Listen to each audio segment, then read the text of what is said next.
Hello and good evening, I'm Farhana Sheikh and you're watching AWANI Tonight. Asian nations are not climate change deniers but have the right to prioritize their nation's development and survival alongside global environmental goals, says Datuk Sri Anwar Ibrahim.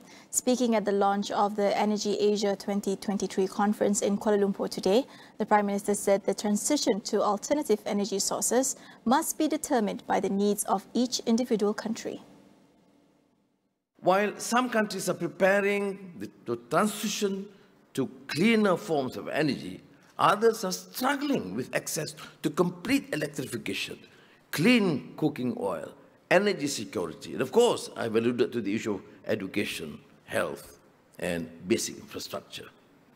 Affordability remains a key concern, particularly for parts of developing Asia, where people are not looking too far into the future, but might simply be struggling to pay the bill for the next week or put food on the table.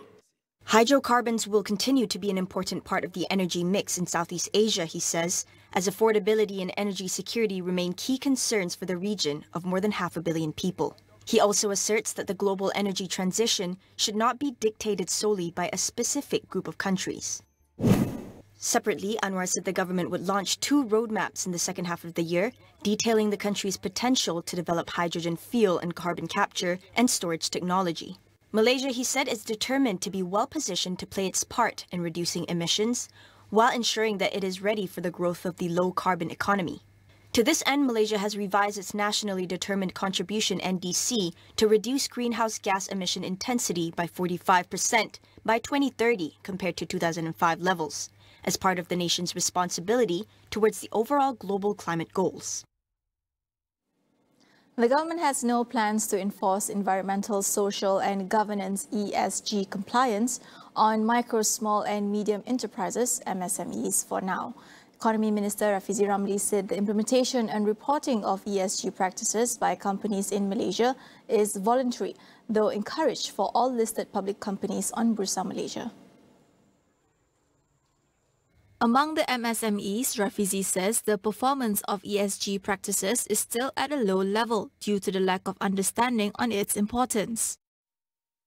Sebab itu, kita perlukan kerangka yang lebih laju untuk kita melibatkan dan memastikan seberapa banyak syarikat mula mempunyai elemen ESG di dalam perniagaan mereka. Dan terutamanya bila kita mengambil kira bagi SME yang mengeksport produk mereka ke pasaran antarabangsa, kerana produk ini akan menjadi sebahagian daripada rantaian nilai yang dipakai oleh syarikat-syarikat dunia yang memerlukan pematuhan kepada ESG. The government's focus moving forward is to develop an ecosystem that can provide clear policies and guidelines, appropriate standards, sufficient funding and incentive elements to MSMEs to become ESG compliant voluntarily. Rafizi said the matter will be expedited in the coming months. Malaysia Democratic Alliance (MUDA) will contest on its own in all the 6 coming state polls. Party President Sadiq Said Abdul Rahman says on Monday that MUDA aims to bring new politics to Malaysia. As we shared, this will be a 6-state election approach where we ensure we can showcase the new politics which we want to bring. In terms of the specifics, in terms of the strategy, I think that we will inform from time to time. But what is clear, we want these state elections to be the beginning of a wake-up call which comes from the people, for MUDA to be the voice of conscience for the people, and most importantly for MUDA to fight in what we actually believe in, which is to create new politics, politik baru untuk Malaysia. Meanwhile, Syed Sadiq added that his party will focus mainly on campaigning online for the upcoming state elections.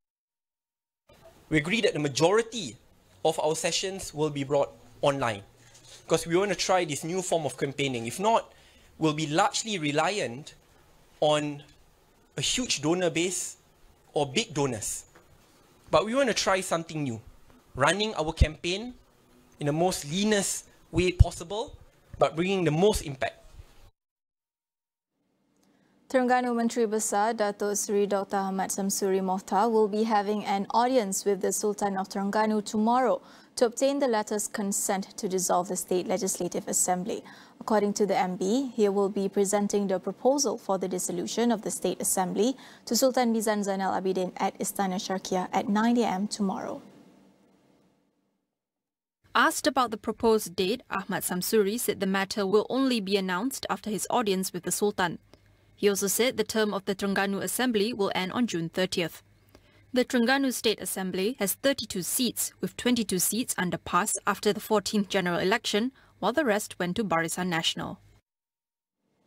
In other news, the Hague Court of Appeal in the Netherlands will decide tomorrow on the Sulu claimants' application regarding a purported award of 62.59 billion ringgit made against Malaysia last year. The court will also decide on whether the award issued by a Spanish arbitrator, Dr. Gonzalo Stampa, to the Sulu claimants can be enforced in the Netherlands. In a bid to enforce the arbitrary award, the 8 individuals claiming to be the heirs of the Sulu Sultanate were reported to have attempted to seize Malaysian assets in Luxembourg, the Netherlands and France. On April 19th, the Sulu Secretariat said the Hague Court of Appeal heard submissions from the Government of Malaysia and the Sulu claimants during the proceeding on April 17. During the proceeding, Malaysia submitted its defense that the Sulu claimants' application for recognition and enforcement of the purported final award against Malaysia is null and void, and the request is inadmissible and must be denied. On June 6, the Paris Court of Appeal upheld Malaysia's challenge against the partial award, ending the descendants' efforts to seize Malaysian assets.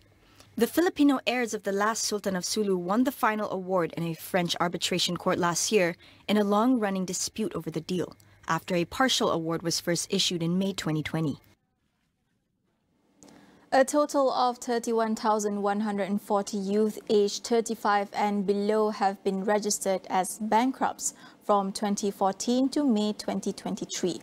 Deputy Law and Institutional Reform Minister Ramkalpa Singh said this was based on records by the Malaysian Department of Insolvency.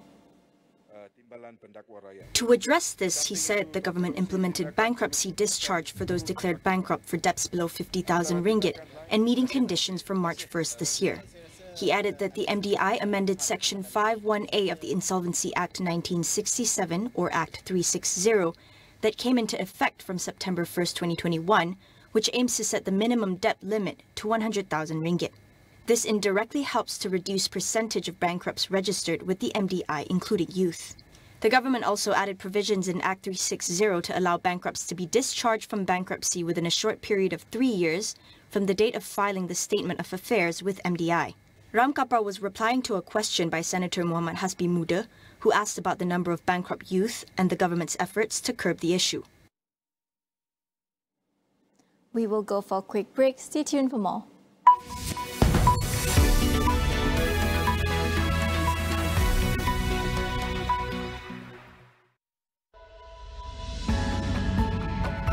Petronas is pleased to partner with CERAWeek by S&P Global to co-create Energy Asia 2023 as a flagship strategic platform to advance solutions and develop clear targets and policies. Roadmaps will be explored, debated and defined. It's a question of technology, it's a question of finance, and it's a question of innovation. See you at Energy Asia 2023 in Kuala Lumpur.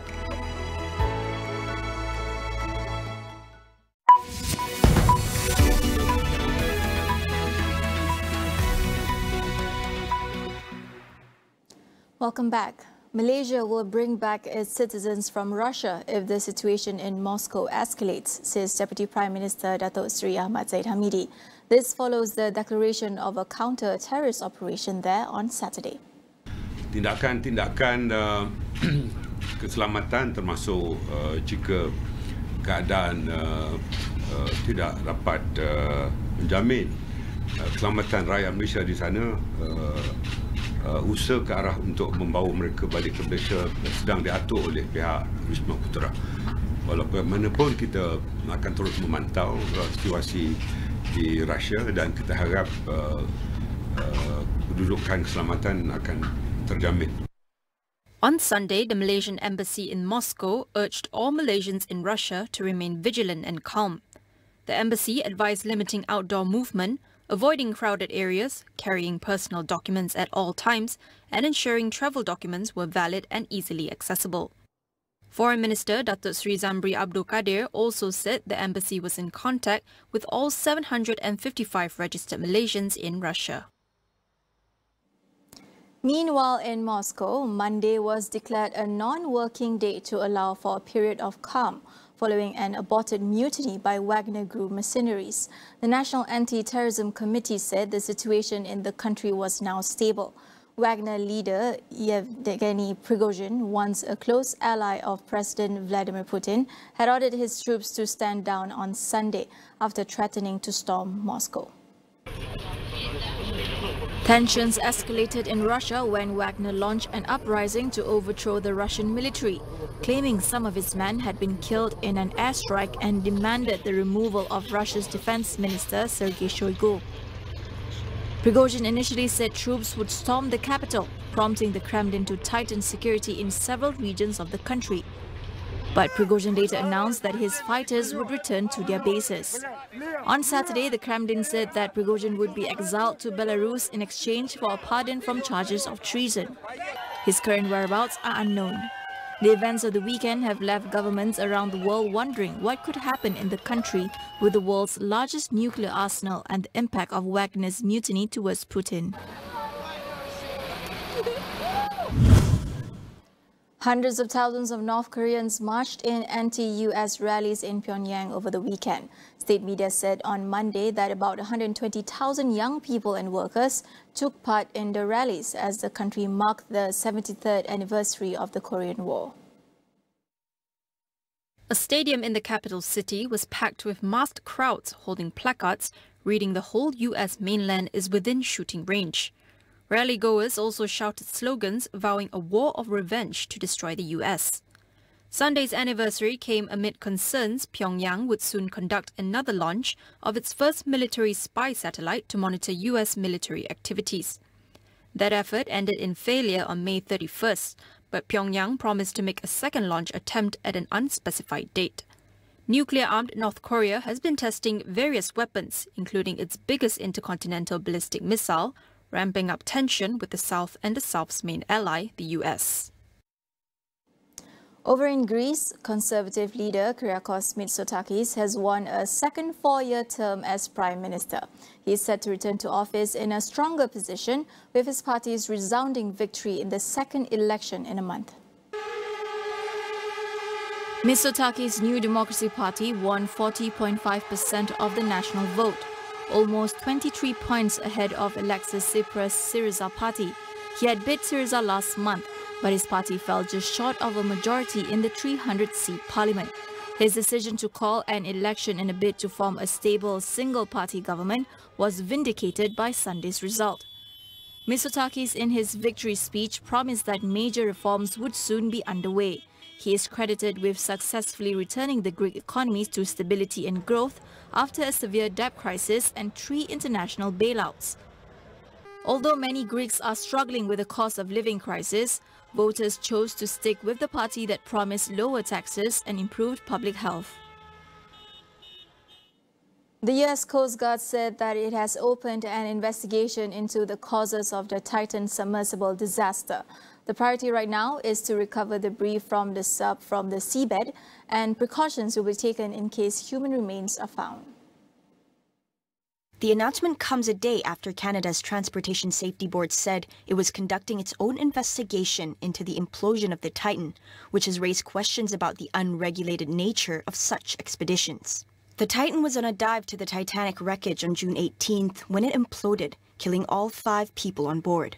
U.S. Coast Guard Chief Investigator Captain Jason Neubauer said investigations would try to establish what caused the disaster and make recommendations to prevent future tragedies. He added that it would be run jointly with Canadian, UK and French authorities. That wraps up AWANI Tonight. I'm Farhana Sheikh. Thank you for watching.